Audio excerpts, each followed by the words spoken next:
Hi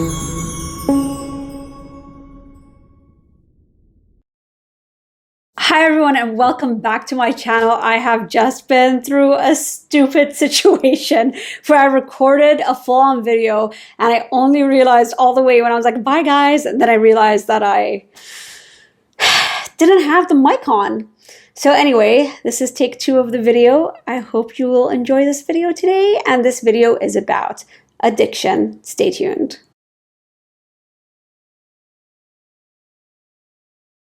For those of you who are wondering about my absence, I would just like to explain it. I know that I keep on saying that I've been through the ringer, I've been through this and whatever. Now I feel like I can finally talk about it a bit. My mother has unfortunately passed away from her battle with cancer. It was more than just her dealing with cancer. There was much more involved with that.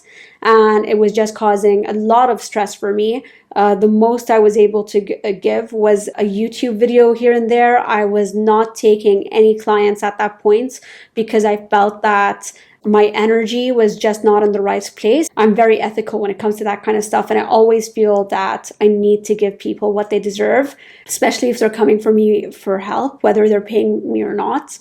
And so I just decided to stop taking clients until my energy was in a better place. And I do feel that I am in a much better place now. It hasn't been more than a month of my mom's passing, unfortunately. But I do feel that she is much more in a better place. And so this video is dedicated to her. And I hope this video makes her proud. It was so difficult just trying to record that without any tears coming down my face. Here we go with the subject. So I want to talk about addiction and for people to understand it. I feel that the biggest thing about addiction is that people tend to be really bad and mean and blaming of people that are addicts.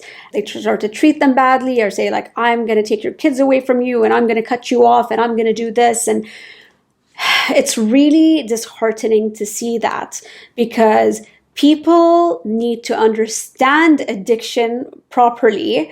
And I'm not taking away from your experiences of dealing with the addict. It's not easy on anyone when you have an addict. It's not easy on the people around them, their friends, their family. It's not easy on the addict themselves. Maybe they are not aware that they have a problem.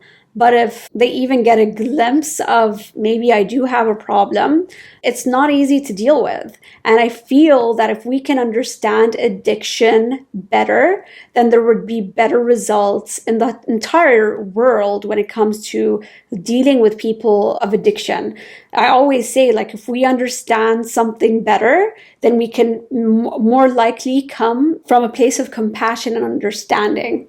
I mean, if you understand it, then you come from a place of understanding. Anyway, I think like one of the biggest problems I see is that I can talk about this with the prison system in particular in the US is like atrocious. So what they do is, and I've wanted to talk about this for a long time because I have a criminology background. That's one of my majors in university. And I just cannot get over the way that addicts are dealt with in the American prison system in particular.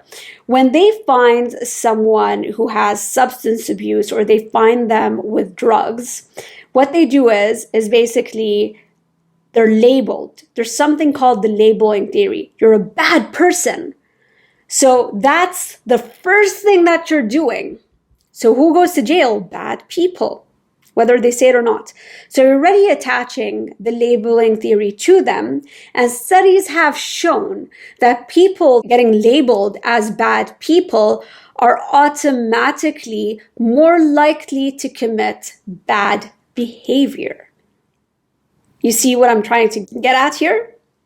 So if you are automatically given this bad label by being sent to jail, you're probably going to not stop substance abuse, or you are going to commit other crimes. The number 2 problem is now, let's say this person's only problem is substance abuse.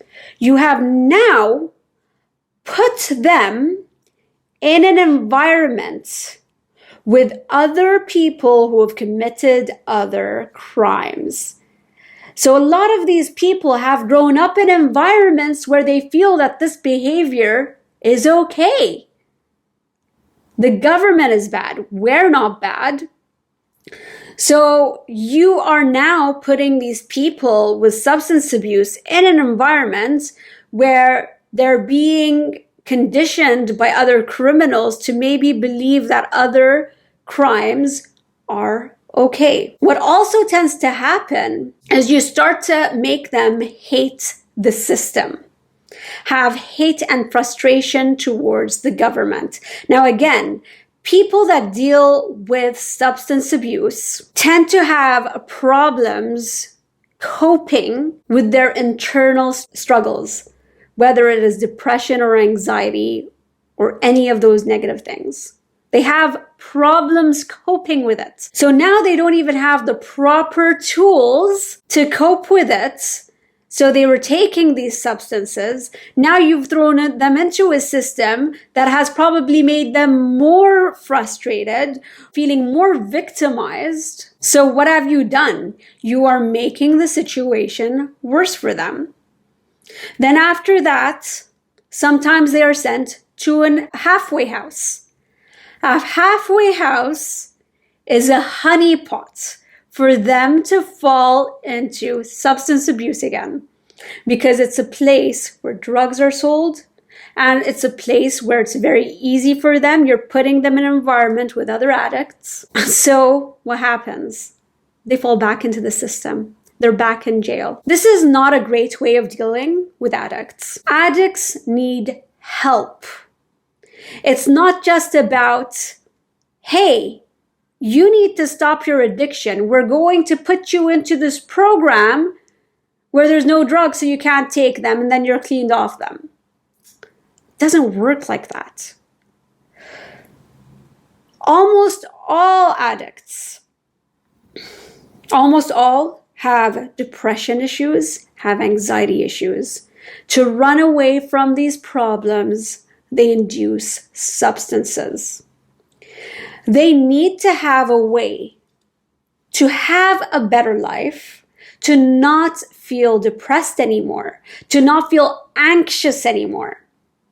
So what needs to happen is people that have substance abuse need to be put in an environment where they can find passions, discover their values in life, and surround themselves in environments and activities and people that are related to these things that they're passionate about and are related to their values, because those things are going to lift them up and make them happier, more calm, less stressed, less anxiety and depression. So the whole reason people do that, maybe sometimes they're like, oh, this is a fun trip.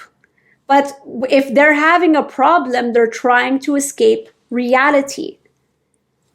So they need sympathy and they need proper help. I'm not going to say you're a bad person. I'm not going to put you in an environment that can make you just fall back into that. I'm going to see what I can do to help you. But you also need to realize that there is a fine line between becoming codependent and becoming a helping hand. You need to help the person, but they also need to want to help themselves. If they, one, don't acknowledge there's a problem, you walk away. Number two, don't want help. You can't change them. You can't enforce it upon them. You can't step with them every step of the way. You need to allow them to do things themselves. Hey, this is a facility that can help you get happier. Do you want to go to it? Do you want their number? Yeah, I can drive you there. Do you want me to drive you there? Yeah, then you do it. But you can't do everything for them. If you do, what happens is they've become dependent on you. When you start to create like a codependent relationship, They start to depend on you. And if you are not there as their support system anymore, they don't know how to cope on them by themselves. And this is something that I do with my clients. I teach them. I provide them with the tools of life. Here you go. Here's my toolbox. What do you need? Tools for anger? Here you go. Tools for depression? Here you go. Feeling lost? Here's another tool. But I don't say after the session, hey, give me my tool back. You need to come back. You have to empower them to be able to do things on their own.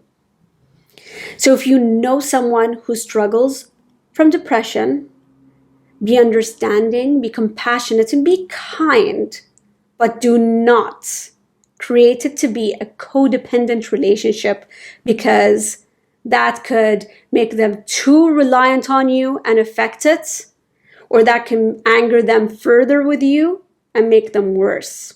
So be careful. Hope you like this video. If there are other contents that you would like me to talk about, please let me know in the comment section down below. If you would like to follow me on Instagram, it's Nadia_Omnia. And if you would like more videos, I need to stop saying this stuff. Anyway, everyone, have a good day.